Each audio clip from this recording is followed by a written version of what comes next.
The Spiritual Son, Volume 2. Messages of Jesus Christ on the spiritual life in the beyond.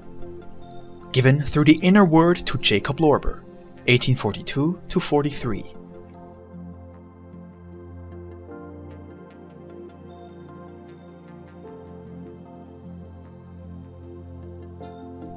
The guidance through the children's kingdom takes place by the Apostle of Love, John.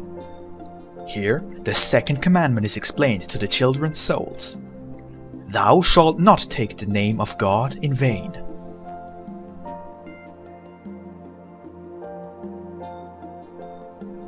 Chapter 76. Thus immediately in the next hall, the commandment, Thou shalt not take the name of God in vain, is discussed.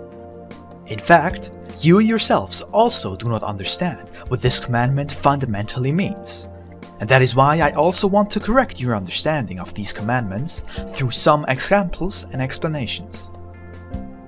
Thus, in this second room, this commandment is not interpreted as if no one should not, on secular occasions, pronounce the name of the Lord without due respect and reverence, which prohibition would certainly be of no use here.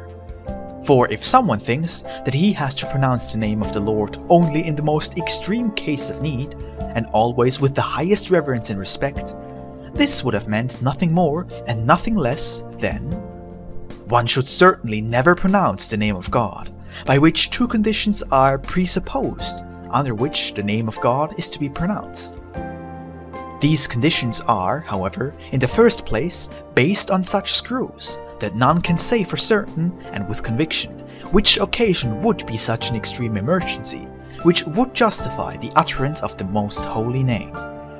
Secondly, if such a case would occur, such as in extreme life danger, which can happen under various conditions, it is still to wonder whether any man in such most dubious conditions would possess the presence of mind and the capacity to dignify the name of the Lord as would be proper. So, if you look at the explanation of this second commandment, as it usually occurs on earth, you must necessarily arrive at this final conclusion, that the name of the Lord should never actually be pronounced, and for the simple reason that the two hardly discernible, given conditions can never actually agree with each other. I would like to know those people on the earth who, in their highest distress, would be able to place themselves in that quietly exalted, reverent, and devout state, in which he may utter the name of the Lord with dignity. If this would be so, then no man should pray, for in prayer he also names the name of the Lord. But man should pray daily and give glory to God, and should not restrict prayer to the most extreme emergency. It is clear from all this that this commandment is wrongly understood. But in order to put an end to all brooding over it with one blow, I will tell you in a nutshell how this commandment is to be fundamentally understood.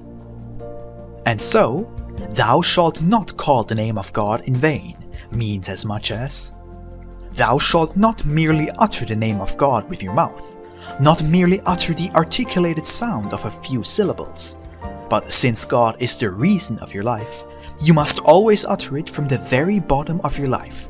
That is, you shall not pronounce it mechanically, but always alive in all your actions, because whatever you do with the power of God has given you. If you use this power for evil action, then you evidently desecrate the divine in you.